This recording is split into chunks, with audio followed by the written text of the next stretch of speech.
Yes, blunders, again. Well, I was going to talk about the global riots on the go in Chile, Lebanon, Hong Kong, well, Catalonia in Spain, London, and all that stuff. I've been seeing journalists arguing that all this drama, all of it, is about income inequality. What? Even Hong Kong? Even the climate change protesters in London?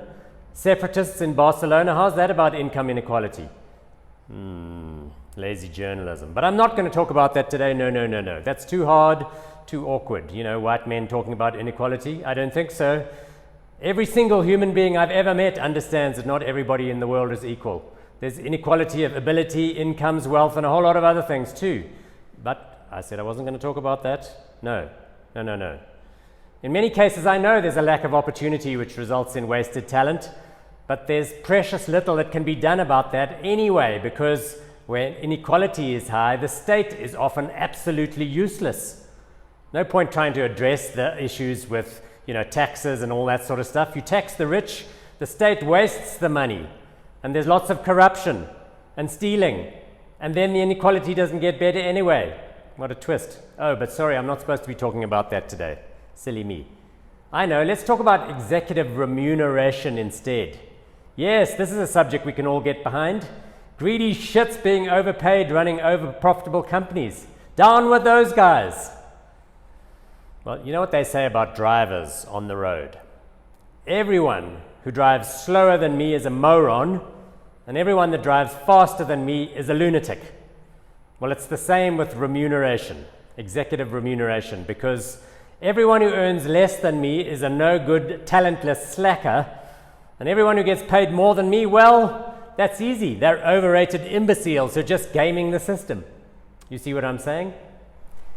And you understand what the problem is here, don't you? In 21st century capitalism that we have out there in the wild, success for a large listed stock exchange quoted corporation is growing sales, expanding profits, and an ever higher share price and larger market capitalization. That's it. Board of directors, those guys notionally control large companies these days, but in reality it usually comes down to the CEO. Why? Because CEO remuneration is set by the board, but usually the board members are only there because the CEO likes them. Those non-executive directors get lovely big juicy fees for attending the occasional board meeting and chowing down all of those lovely biscuits. It's just one big giant back-scratching circle jerk. So if the CEO, he or she, does a good job and the share price goes up, that's worth billions in freshly minted investment gains for the shareholders. So, even if these companies pay CEOs millions and millions, if the strategy is right and the timing is right, everybody wins, everyone gets happy at the same time. But what happens when the strategies fail and the share price goes down? No, then things get bad.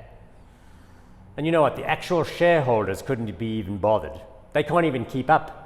Most retail investors invest via funds and ETFs and all those sort of things, and the people who run those institutions can't even be bothered to go to the AGMs, let alone vote on executive remuneration. I mean, I'm a professional fund manager and I can't even be bothered. My view is if a company does badly and overpays and it's a mess, I'm going to walk. I don't have the time to get into the weeds, sending in proxy forms. And here in South Africa, this discussion is especially relevant, friends, because this is a country with lots of pay inequality. But due to our huge unemployment problem, low-paid workers tend to be relatively unskilled and really lowly paid. The productivity, it's true, is not very high. Bosses, on the other hand, oh my hat, they get a lot of money. Veteran journalist Anne Crotty, I'm thinking of her right now because she writes about this issue a lot. She says the state of corporate governance in South Africa is, I quote, messy and confusing. Well, that's a nice way of putting it. We've lived through some really, really shockingly bad corporate blunders in recent times at the hands of some highly paid CEOs. Some howlers of note. I mean, Marcus Jooste, who built Steinhoff, that's the worst. He built it into a huge, giant sandcastle in the sky, held together with shit and bubblegum, and coated in lovely, glossy lies. That was probably the worst. Some other South African companies, though, stalwarts of our local economy, went global and got their asses handed to them, even as their bosses reaped giant personal awards. Some examples that come to mind: Sasol, MTN, Woolies, Old Mutual, huge salaries. Meanwhile, the shareholders are getting absolutely crushed. Of course, this is a global phenomenon. I mean, in the annals of executive misappropriation, a special mention must go out this week to WeWork CEO Adam Newman.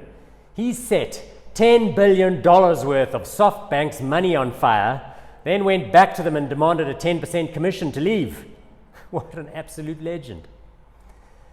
And another interesting blunder that surfaced this week related to this topic.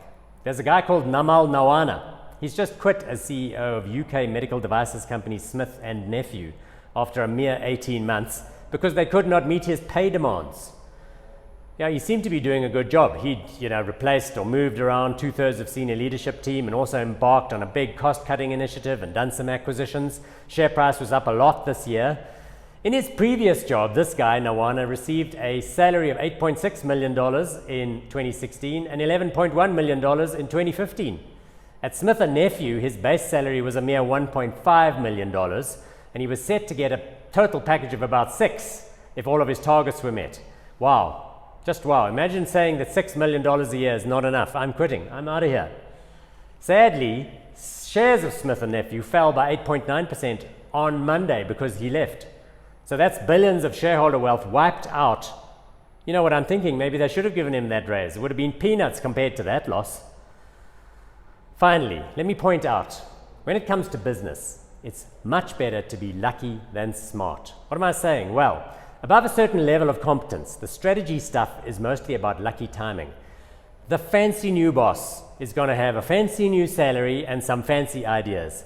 If his or her timing is good and it all works out well, then the strategy was good and they're a genius. However, if the timing is bad, then they're an absolute idiot and should be fired.